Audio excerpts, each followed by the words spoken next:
Yeah. All right. 164. Our director just asked Lance and me if we breathe through our mouths, and we each do. And we've each had work on our noses to correct that. And that's given me at least the ability to breathe through my nose some of the time. Um, but by decades of habit, I will breathe through my mouth a lot. Um, though breathing through your nose might offer some protection against airborne viruses. But I was just saying that in the olden days of us being younger, the Jews were stereotypically nebbishy. I think that's less of a stereotype now. Rick, you're using a Jewish word to explain to the Goyim, to explain A to dweeb. non-Jews. Yeah. All right, but like being picked last in PE class, which I definitely was. I was terrible in PE. Um, and mouth breathing was kind of part of that. But I feel like, there's, I mean, to be honest, everybody is fucking bad in PE now. If you look at today's teens, like, like nobody is a fucking paragon of physical adeptness. All right. Well, I mean, I don't think Jews are blessed with very good bodies, frankly. We it's been so many generations since we worked primarily with our bodies to earn money that we've sort of shrunk. And in order to be a great athlete, I think you have to be kind of big or something. I don't know. I also think that our culture doesn't really respect or honor athletic achievement. So, even those of us that might have been athletes are not interested that much. There's that. There's priorities, but each of us, you and I, are both in pretty good shape for middle-aged guys. Um, I would do great in junior high PE right now. I would fucking devastate everybody. Well, I think that the reason we're both in shape is because we know that the alternative is an early and painful death. So, it becomes a matter of logic staying in shape. As a matter of fact, I am part of a little club of around the world of people trying life extension programs, and if you don't work out, then it's not really going to work that well. I mean, that it is essential that you work out if you want to extend your life. So to me it's well beyond social conditioning or genetics. You just have to work out. So, what are we gonna? Is there Let anything me else on talk this? about how my working out has just gotten way out of hand. Okay. I've tried going back to the gym a few times, and Carol has asked me not to, and I kind of agree with her because they take your temperature, they make you put on gloves and a mask, but once you're in the fucking gym, like a bunch dipshits will just take off their masks and do aerobic shit with their masks off or half on or and just and it's stupid to catch the COVID while trying to stay healthy. So I've got workout shit here, and it's bad because now the workouts expand to fill all available time. Because you go to the gym and the gyms eventually close. The gym, I used to have a 24-hour gym, but that went out of business a while ago, and now the last one closes at midnight. And it went out of business because of the lockdown, right? No, the whole chain didn't go out of business. Actually, they closed down the 24-hour part for like 4 years ago. Okay. But to save money, and then they closed down the whole gym a year ago or 2 years ago again, to save money All right. because. Okay, So, but let's move anyway, on. um, now I have an ab area in front of the TV that plays Netflix and HBO, and then I've got an upstairs area for pushing and pulling. And boy, being in front of the TV is really, that workout time has expanded to the point that the last 3 nights I haven't gone to bed until 4 in the morning because I need to get that last workout in. And anyway, it's probably not so healthy. Well, that's actually kind of an interesting point because some of you will be aware of an athlete named Herschel Walker, who is one of the greatest football players of all time. And his main workout, at least for his upper body, his almost his only workout, is thousands and thousands of push-ups and sit-ups. He doesn't lift weights, and the question is, how the hell do you do that? Where do you even find the time? And apparently, when he was in high school or junior high, which is middle school, when he was very, very young, he just would do it in front of the television. And so, in an hour, you can do a hell of a lot of push-ups. And he wound up being the greatest athlete in the state he was, and the country ultimately, and in history ultimately. So, hey, if you could sit in front of the TV and do 1,000 push-ups, then more power to you. Maybe we can learn from that. Yeah, just don't do it till 4 in the morning. Okay, so I wanted to, at the end of last week, we were talking about late-term abortion, and you sent me a paper, and I read it. And I have some, because our opposite stances are, you like to, here comes young Carol. Yes? Oh, she's just turning down the thermostat. Okay. I thought she was saying that I was being, anyway. Your position is that Democrats are baby killers, because we want to permit late-term abortions up through the 9th month. And then liberals' position is, no, we're not fucking baby killers. We just want to make sure it's not illegal to do the right thing about stillborn babies or babies with horrible brain defects that aren't going to live outside the womb and all that stuff. And then so you gave me a paper because I said, show me a paper that has evidence that women are getting late-term abortions just because they don't want to be inconvenienced. And you gave me this paper from the Charlotte Lozier Institute, which is an anti-abortion organization that presents itself as a think tank, which, I mean, is not unusual. There are a gazillion political organizations that try to present themselves, at least at first glance, as neutral, studiers of fact. But anyway, read the paper. It cited one study out of UCLA that looked at a few hundred women, half of whom had late-term abortions and half of whom had pre-20-week abortions. And the study found that the reasons that the late-term abortion women chose to have abortions were indistinguishable from the early abortion women.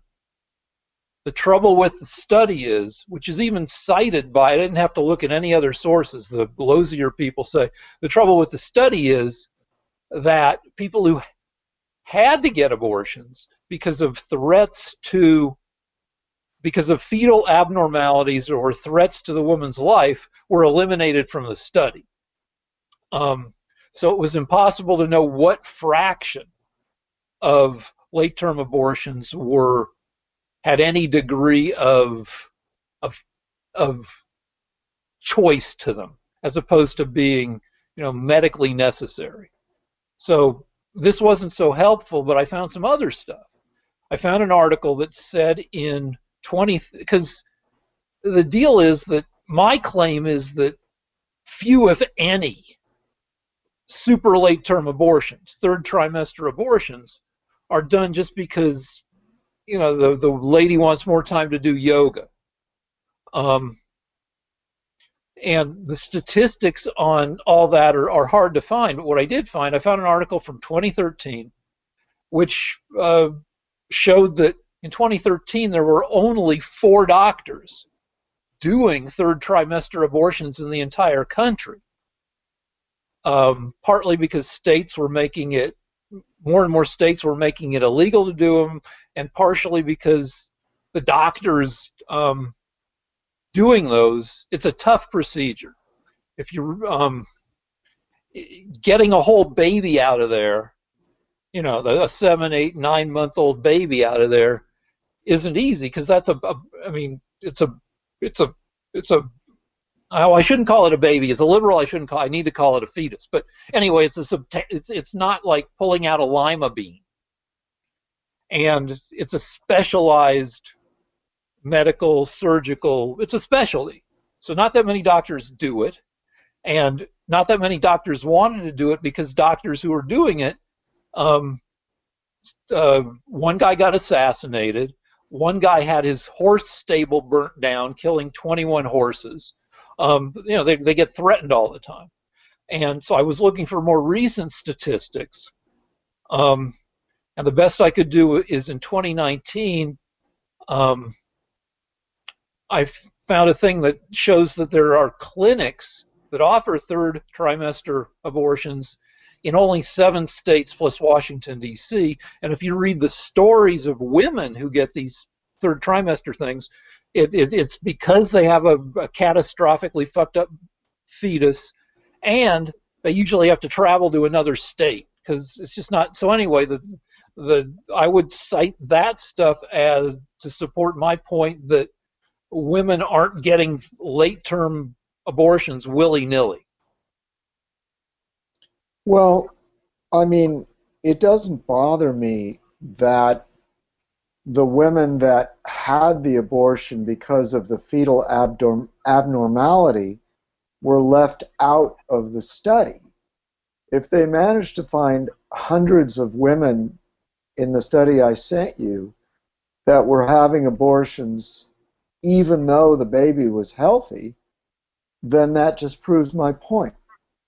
It doesn't matter to me if it's 1% or 0.5% or 2%. That's hundreds of lives. The study, and I don't know what time, and again, you will argue it doesn't matter what the time frame is, that one baby is one baby too much, but it was 272 women had late-term abortion. This is abortion. This isn't third trimester. This is, some of them may have been third trimester, but it was abortions after 20 weeks, which is 20 weeks is the halfway point. And I don't know if every one of those, because abortions was a matter of sheer choice, I would assume that some were, there are abnormalities that, force people into tough choices that don't, immediately kill the kid. Yeah, that's an assumption on your part. Yeah, but it's you don't have anything to back that up at all. I could read the study more carefully and find out, but no, right now I don't. So, well, I mean, look, Rick, here's the problem. You're trying to prove to me that Democrats are not baby killers, and neither of us want a baby without a brain to have to be carried to birth. So if the state of New York was concerned about that, and that was their only concern, then they could have simply put in the law that you can have a third trimester abortion if the baby has some terrible abnormality, deformity, or the there's, danger to the mother. I mean, it would only take, I don't know, one page of typed words to add to the law to list all the reasons you could have an abortion that were perfectly reasonable. The but for our viewers from that haven't been following this, last year the New York Assembly passed a bill saying that a woman could have an abortion in the final trimester for emotional or psychological reasons. And that makes you, Rick, and your friends baby killers. Okay, so I'm not going to agree with baby killers, but I am going to agree that the language could have been more limiting, and this is what I think happened. After Roe versus Wade was what, 1974? I don't know. Anyway, it's been around for nearly 50 years. And over the last 50 years, anti-abortion people have tried a gazillion different ways to limit abortion.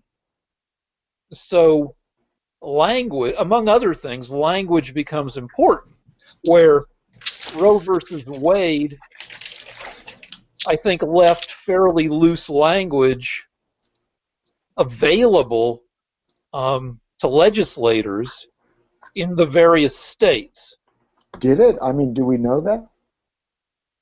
Yeah, because I mean, it wasn't Roe versus Wade said that that abortion is a woman's choice, and it didn't go into the nuts and bolts of it. So I'd say more than the pro-abortion people, I'd say the anti-abortion people have looked at the nuts and bolts of procedures and language and tried to find ways to limit abortion as much as they can. And it's become much more, well, it's always been contentious. And right now it's probably as polarized as it's ever been, at least in maybe not among people in general, but in the legislatures, the state legislatures. The various legislatures experiment with laws to see what they can get away with in terms of limiting abortion, and then these things go to the what's under the Supreme Court, the district court, whatever, I think federal court. Yeah, and anyway, they see let's see if we can pass crazy restrictions and see if we can get it passed, into the federal courts and then eventually to the Supreme Court and see if we can tamp down. Anyway, so that's on the one side. On the other side, I think perhaps in New York, the Democrats largely maybe tried to stake out too much territory on the other side with some non-limited language saying, yeah, a woman can choose to have an abortion, not choose, but a woman can get an abortion through the third trimester for reasons of medical necessity, including, mental health, basically, is what they more or less said, right? So I think just something like that. I mean, you and I are saying basically the same thing. So they tried to plant their flag in as much real estate as they could. Yeah, and they passed this thing, and that let you guys call Democrats baby killers. Well, because that's what you are. I mean, if it isn't necessary to make that lengthy and weak excuse, they don't have to overcompensate. They can just say in the third trimester it has to be for a medical necessity. And that would satisfy. That would kill off guys like me who, frankly, I believe abortion should be legal in the first trimester. So, I wouldn't be able to call you a baby killer if they would just be fair to the babies in the third trimester, but Democrats are murderers. So, Yeah, okay, so this is where I have to say I don't think that people are killing babies for willy-nilly for no good reason. And but that's not what the study showed, and that's not what the law says.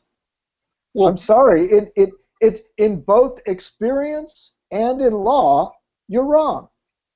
no, I'm not wrong because there at in in in recent history, and I'm sure it's not a whole lot. There aren't a whole lot more doctors doing it now. There were only 4 doctors in the whole country doing third trimester abortions. Do you know how many abortions a doctor can do in one day? A third Oh God. trimester abortion? I mean, it's Oh not a. God. It's, Oh God. One doctor can do thousands of abortions in a year. that's not how third trimester. Did you read how they do them?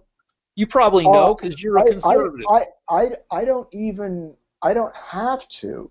If a doctor performs 3 operations a day in a year, that's over 1,000 abortions. Do you know a doctor who works 365 days a year? Just to, I mean, to quibble over your math. Oh, okay. If a doctor performs 4 abortions a day, that's 1,000 abortions a year, and he can perform an abortion in an hour and a half. All right, so let's move on from this. We've staked out our positions. All right. What do you want to? What you had a chance. Now I want to go. Okay, Or unless you have something you've got to I've do. got. To You digest. go, then I've got my next thing. All right. Um, I would like to talk about something that is very exciting called budesonide, which I'll bet you haven't heard of. Ever heard of budesonide? No, I've heard of remdesivir and the steroids and hydroxychloroquine, and I Okay. assume this is another like antiviral that helps people survive COVID better. Okay, so this is what it is. On June 22nd, Oxford University released a paper that was peer-reviewed and I mean they went through every single uh, scientific uh, hurdle with this paper, and the paper said that in the lab they had been experimenting with budesonide and that it was extremely effective in stopping the Wuhan virus. And they said that if this was to be used properly, basically in as layman's terms as possible, it would probably work. Now, What that is it? Is it an antiviral? Is it a steroid? it's a steroid, but let me just go on. I'll tell you more about it. Now, the interesting part of this is that about 6 weeks ago or longer, a doctor in Texas started doing just that. He started using budesonide, and he claims that there is 100% recovery with the method he's using, that he hasn't lost a single patient, and that if people would just listen to him, it's over. He says that right now, Senator Cruz of Texas has his report on his desk, and the way it works is this. This particular thing is I believe it's a steroid that is inhaled through an inhaler. Okay, and the reason people got interested in inhalers for Wuhan is that they found that asthmatics that use inhalers had an unusually low incidence of Wuhan virus, which is the opposite of what they expected because it's a respiratory illness. So people started saying, well, what are they doing differently?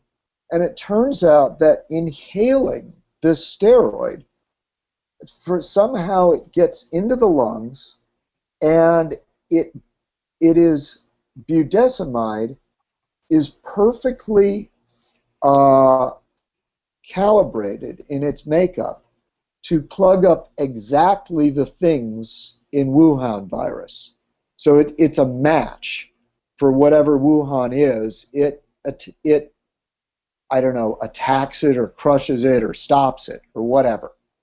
It stops the Wuhan. Well, I can't call it fucking. You call it Wuhan because you want us to blame China, as opposed to anybody in the U.S. except for the governors of democratic states. But No, yeah, it probably I stops. call it, no, no, no, I call it Wuhan for basically that reason, but because I believe that you should lay the blame where it is most fitting. And this is a disease that was released from the city of Wuhan. That's where it originated, and probably due to some definitely due to some unethical and evil behavior on the part of the Chinese government. Either through they brought it here through deception, and now I'm on a roll. I just have to say to you that the Chinese government has spent a tremendous amount of energy trying to convince Democrats that they should call it COVID. You think that you're calling it COVID because, I don't know, you're being more correct or more scientific. But what you don't know is that the Chinese government has deliberately propagandized you so that all over the world people would not call it Wuhan or the China virus. You're being brainwashed and bullied by the Chinese government, and you don't even know it. Fine. Anyway, most of the world calls it COVID. And That's so, all because right. So good. So good job, Chinese government. You've talked the whole world into calling it what the. I'm sure you think the World Health Organization is a puppet of the Chinese and yeah, blah, which blah, it blah, blah. is, absolutely. Okay. So anyway, All right. anyway, so I'm not going to call it Wuhan. You go ahead, call it that. It's COVID. I'll call it COVID. Okay, fine. When I say Wuhan, I mean COVID. When you say COVID, I know you mean Wuhan. Go ahead. Okay, but it's possible. I mean, the fucking virus has these little. You've seen them. These little red. I'm sure they're not red in real life. These little tendrils that stick to the cells so they can shoot the little snippets of DNA of RNA, I guess, into the. Anyway, it probably blocks those things, but which is weird for a steroid to do, but I don't know.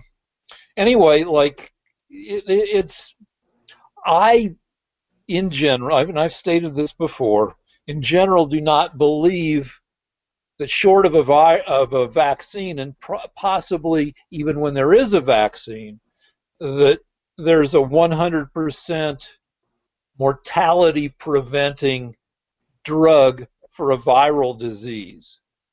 That you can knock mortality down by 20%, 40% if you're lucky. I mean, maybe there's some combination that can knock it down by 60%. And I assume, what's this stuff called? Budesonide. Okay, when we take a break, I'll go read up on it, and I assume it knocks mortality down in early studies. And it's good to find more of these things because I don't know how many different drugs are out there now that have been shown to knock down mortality a little or more than a little. And the more of them we have, the more doctors can try. You can try the stuff when doctors want people to not die. They also want people to not occupy intensive care beds. So the more of these we have, the better. But we can talk about And and somebody tries this stuff, and then if they're Oxford people, they publish a paper. If they're the guy in Texas, they say, hey, everybody look at this, and I assume he's got statistics that he wants to publish, or he'll team up with somebody, and it takes a few weeks at the very least to accumulate data and disseminate information. We can look at new case numbers, and we can also look at new deaths. Last week, you were claiming that the U.S. would be at roughly 0 deaths per week in 6 weeks. This last week, I said, nah, that's not the way the curve looks. And this past week, the number of deaths went, which had been kind of declining by 5 to 10% per week for the past probably 7 weeks, 8 weeks. The number of deaths went up by 25%, which reflects the number of new cases having skyrocketed, having basically doubled in the past 2-3 weeks. And I don't think the number of daily deaths will reach the point that they did in the when they first got big of about 2,500 deaths a day, because we've learned to keep old people packed away. But I do think the number of deaths will keep going up for a little while, because the number of new cases are going crazy in a bunch of states. All right. So let's go over that. Absolutely, the number of deaths did go up, so we don't have to argue about that. The chart doesn't lie. But what it went up to is from 2,500 to nearly 3,000 deaths a day. It's gone up to about an average of about 600. Down. It's gone up to about, it's gone down from almost 3,000 a day to roughly 600 a day. And there are some states where they didn't have any cases for a couple of days, like New York and Connecticut, where it was at its worst. The places where it's gone up have already begun to go down a little bit. That's possibly because it's the weekend. It always goes down on the weekend. And the important thing to remember, because what the media likes to go crazy about, is they like to say Texas and Florida, who have unlocked almost completely now, are spiking. And what I always point out is that their rate of death is roughly the same as California's, which is completely locked down. California still has many, many restrictions. And so my argument isn't based on coronavirus basically going away. My argument is that because we can't, there's not a lot you can do about that. But what you can do is get your governor. Wait, about what? Well, this virus is going to do what it's going to do. I mean, if there's anything we know, it's that it's very hard to control what this virus is going to do. Except that a bunch of countries have controlled it. Yeah, but who knows why, though? Anyway. Well, I mean, we do know why. Through masks, social distancing, and contact tracing. No. Because you're interrupting me. Let me just finish. Florida. Okay, you can't control this virus that well, but you can get the governor to get his head out of his ass. My point is that the governor of the state of California has imposed a chilling lockdown on this state that is the opposite of what the governor of Florida has done. and our rate of death is roughly the same. So my point is that it ain't the lockdown that's keeping people from dying. It's there are a variety of things going on, and the other point I want to make about Texas and Florida is that when they have a skyrocket in Texas and Florida, when it triples like it has this week, it only goes from about 20 deaths to about 80 deaths or 100 deaths. So which is the same or less than California.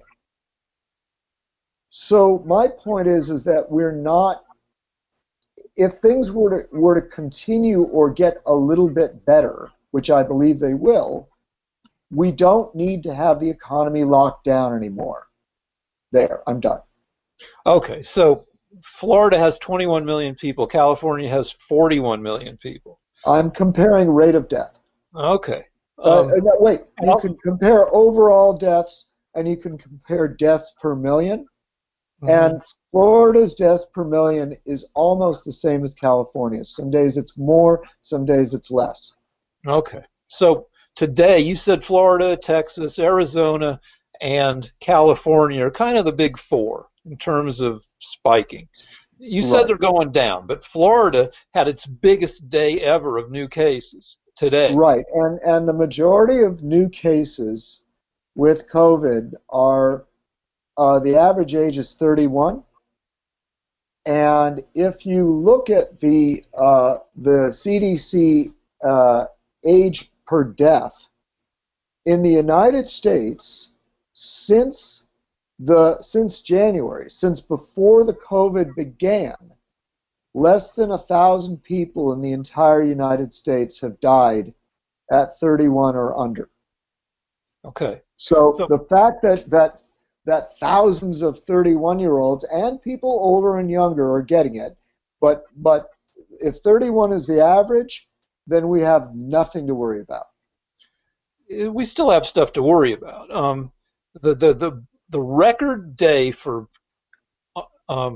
Florida, they set a record on April 17th of 1,413 cases in a day. Today they had 15,300. So yeah, but Rick, you know that they're doing vastly more testing. Do they ever mention that when they give you that report? No, I look at the testing every day, and testing since April has roughly doubled, but the number of cases in Florida has increased nearly 11-fold. And, we're at 138,000 dead. And I guess we need to talk about the thing that Betsy DeVos, that Mike and Karen Pence, and that Trump want to do, which is open up schools 5 days a week, including universities, beginning as early as August. With the idea being, now there's no national systematic plan for reducing the potential. Now I've got a stake in this because my wife works at a high school, and she's very apprehensive. She's been working from home for the past 4 months, and she's worried that they are going to make her go back to school. And her desk is in the middle of, the equivalent of a plaza. Everybody goes by her desk on their way to she's at a crossroads, and she sees hundreds of people a day, 100 adults, 500 kids. They pass by her, and she's worried about how they're going to protect her. And everybody's talking about the necessity that we can't let our kids not go to school. But nobody's talking about how to protect anybody who's at school yet. And the number of cases are spiking. And all right. All right. Well, first of all, I want to correct what you're saying. We are not doing double the tests that we did in April. We're doing orders of magnitude more No, tests than we did in April. maybe No, we're maximum doing 3 times as many. We're in the 600,000s generally. I think we broke 700,000 tests in a day, one day this previous week. But now, and back in April, it was in the 200,000s and 300,000s. So not an order of magnitude is tenfold increase. okay. Well, I used the incorrect math term, but my point is we are getting more we're finding more cases because we're doing more testing. Yeah, Um, that's I, Trump's argument. But then you look at the percent positive, and you have states like Arizona where they've got huge, like record-setting positives, where 27% of the people tested in a day test positive, and you don't want that. You want to have lowering positivity rates, and there are a lot of states where that isn't happening. right, Lowering positivity rates means you're getting a handle on it. unless it means that more people had it all along and it's just not as lethal. I mean, look, if you tell me that we're testing more and more people have it, and therefore the fact that we're testing more is irrelevant or only part of the story, I don't need to argue with you about that. If we're finding that the rate of getting it is going up and the rate of testing is going up, I can still live with that because I think the pandemic is winding down. As far as I your wife, disagree with you, but I mean, I've given my stats, so I don't need to argue with you about that. I just think you're wrong. But the deal is, what we could talk about before moving on to the next thing. well, no, I was going to respond to your wife's situation.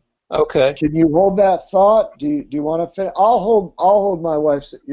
Is what? Go ahead. I, You I just say what want to you're say that, like, one way there's a three-pronged strategy that countries that have knocked it down like crazy have followed: testing, contact tracing, and social distancing. And as far as I know, our contact tracing is the suckiest of our three prongs. Our testing is getting better. We're testing more people. Our social distancing is middling because people, I mean, this is America compared to like South Korea. Fucking everybody gets like a gold star for following instructions, but they probably get a gold star for following instructions even when there's not a pandemic. This is America where we pride ourselves on not following instructions. So we've got a bunch of people who are saying fuck no to masks and all this shit. So that's our social distancing is fair. But our contact tracing, as far as I know, is super sucky.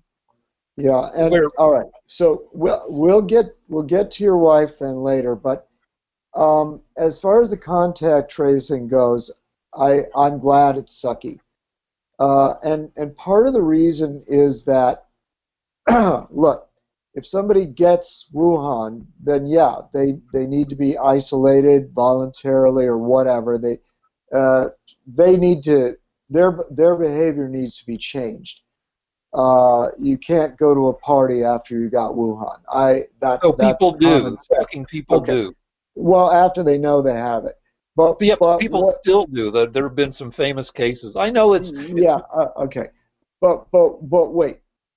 The I've heard reputable epidemiologists say contact tracing works well, and it's borne out by the results in places like New Zealand, Japan, Singapore, islands, places that you can Iceland, where you can you're talking actually about smaller control. places.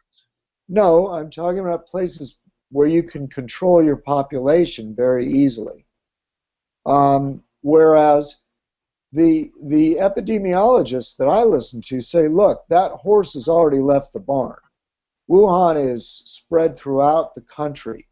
And if you have limited resources, you should spend it on isolating older and fragile people and finding a cure, and don't waste your time with contact tracing, unless you know, okay, this individual has it, they have to be careful, here's some things we want you to do, but we're not finding people at the airports and stopping them and quarantining like a place like New Zealand can.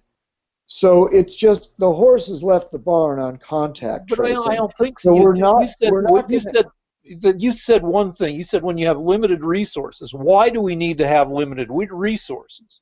We're spending trillions of dollars on relief. 32% of Americans are about to not be able to pay their rent. Well, it's not even a matter of money.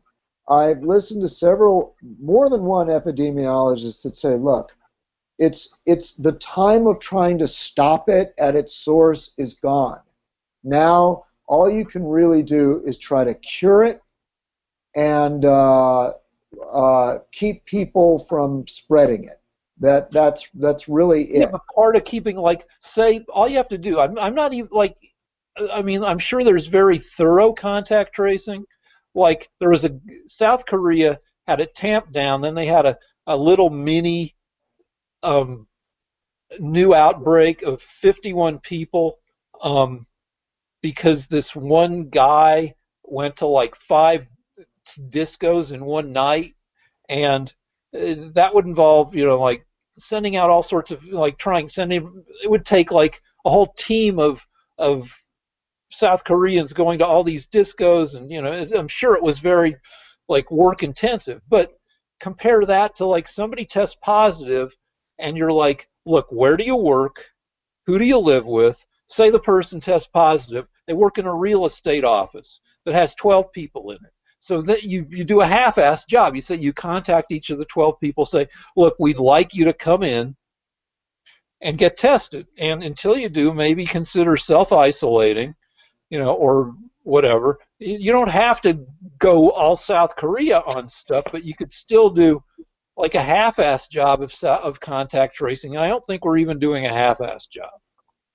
All right. Well, and in the case of schools, I believe that if you're going to open up a school, the least you could do to be responsible is, and there are easy things to do, like if you go to the gym. You get your temperature in LA. They hold that thing up to your forehead and take your temperature. That's a minimum thing. It takes 2 seconds. And I assume they would do that at schools. And in addition to that, they should test everybody at a school every 2 to 3 weeks or every month at the longest. And they don't even have to do the individual tests. They can do that thing where they pull, they do mass tests where they pull a little blood from. I don't know whether it's easier to test everybody individually or whether they can just pull a little blood from everybody in one home room, test it all together to see if it comes up positive at all. I don't know. But we should at least be half-assed is what I'm saying. All right. Well, listen, the technical things that can and can't be done, ways of isolating Carol, protective equipment and gear, that's a very long and detailed discussion that I don't even know if either of us could really talk about. But I will say that it's important to tell people, and I've been saying this on Facebook because people are very frightened about this, that if you look at the CDC numbers of under 18, there have only been maybe 300 cases in the whole United States. And then, so I'm going to say this because I know you want to interrupt. This virus, thank God, does not affect people under 18. There are literally, if you go to the CDC, that's the Government Center for Disease Control, There are literally only a handful of cases in the entire United States of people dying. Children, when you want to talk about elementary school, it may be under 100. I had memorized the numbers but in the middle of the week, but since then, I mean, I can look it up for you again. I think I've got it right here. And people need to see this. Let's see, age and sex.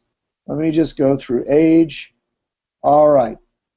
From the years okay, listen to this.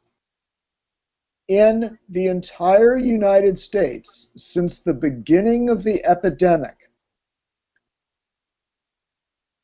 deaths involving COVID under the age of 14, the number is roughly 30. Okay.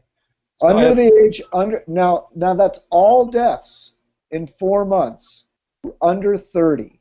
Now your wife teaches at a high school, so under the age of 25, under the age of 24, all deaths has been less than 200 in the entire United States. Now wait. I know you want to interrupt me with the logical question. Everybody says, but they're carrying it and give it to adults. Yep. And the studies that have been done say that it's one of those statistically irrelevant numbers of that children hardly ever pass it on to adults. Don't interrupt me, there's more. And one experiential evidence is that about I think 22 countries, but I know for certain that half a dozen countries opened up their schools, and the numbers of Wuhan did not spike. They remained exactly what they were before and continued to go down. So your wife, in summary, is in a lot less danger than she imagines. Yeah, I don't know, because she's at a place that has 500 kids there, and their parents come in because she works in the counseling office. So every day, I mean, there are the kids who pass by her desk. And we haven't talked about, because I'm not, and nobody is clear on the lasting effects of COVID if you don't die. And I've seen some stuff. The last scary statistic I saw, they did a study, and again, all these studies are preliminary because we've only had it for 4 months, 6 months. Only 12.6% of people who had COVID were completely recovered, had no symptoms, lasting symptoms. Only 1 person in 8, roughly, had no symptoms 60 days after being infected. So there are lasting effects, apparently. And, for me, for instance, it doesn't matter, say, 12-year-old me gets COVID and recovers. And maybe, I can't breathe as well as I would have been able to, which doesn't matter too much for me because I'm a kid who stays inside at recess and goes to the library. I'm not going to be, playing football. But, we don't know for sure that just because you get it and recover or don't get sick that you don't have other effects. And kids hardly passing it on is great if you live in a house with 2 kids. But if you work in a place with 500 kids, is the hardly the chance of getting it from 1 kid, is it 1 in 100 or is it 1 in 10,000? Because 500 kids is a big multiplier. Well, so wait a minute. So, my college, the college where my wife and I more or less met, my hometown school that I went to because I didn't want to work hard. You could work hard at my school. I just didn't. The University of Colorado is having kids go back to school, they're going to experiment with pods that little knots of kids, groups of, I don't know, a dozen or two kids will all live together. They'll all go to the same classes. They'll all be taught by the same people, and they won't expose themselves um, to the wider student body. The student body will be in these little clusters. Will that work?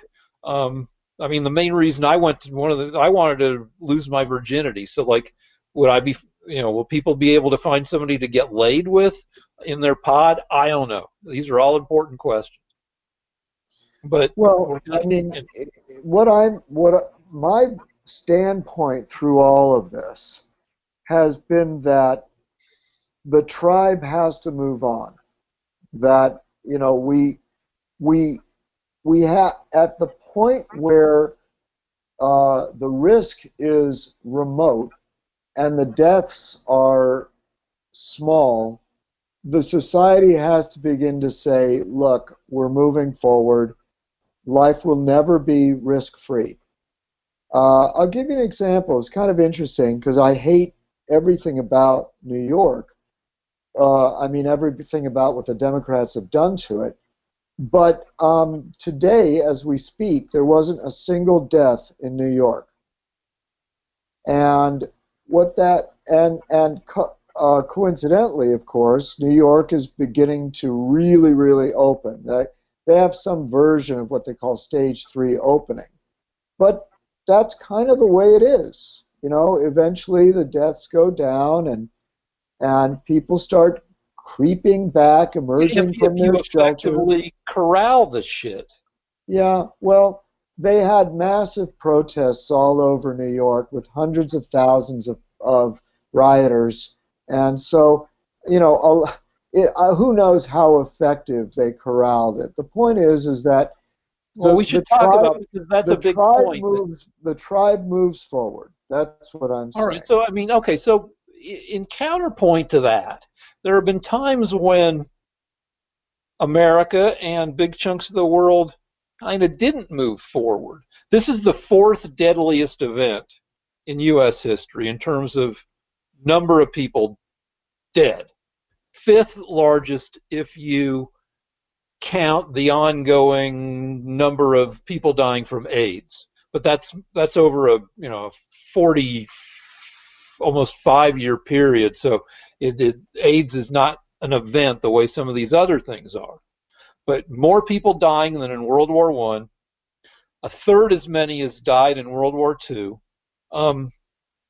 And during the Spanish flu, which was roughly tied with the Civil War for being the deadliest event in U.S. history, with over 600,000 dead. Things did. Life was interrupted in a lot of significant ways. And during World War II, which was the third deadliest event, life was fucking disrupted in a gazillion ways because the entire nation was on a war footing. Civil War, deadliest event. I mean, that fucked up the whole nation for the 4 years of the war and for years afterwards. It's not unheard of that for super deadly events that life gets disrupted. And if we go on as if things are just going to, shake themselves out to the benefit of all, we're looking at another at least 100,000 dead. I mean, yeah, well, you'll like my response because it's very math oriented. Okay. In the Civil War, we had, I think,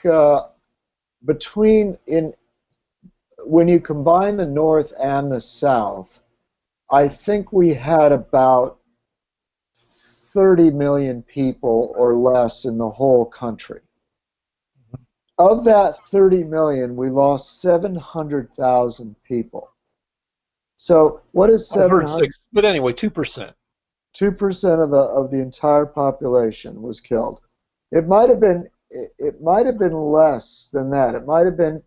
We might have had 20 million. I could be off a lot, but it it might have been more like 5%. A massive percentage. No. 100. The Hong Kong flu was in 1968. We both lived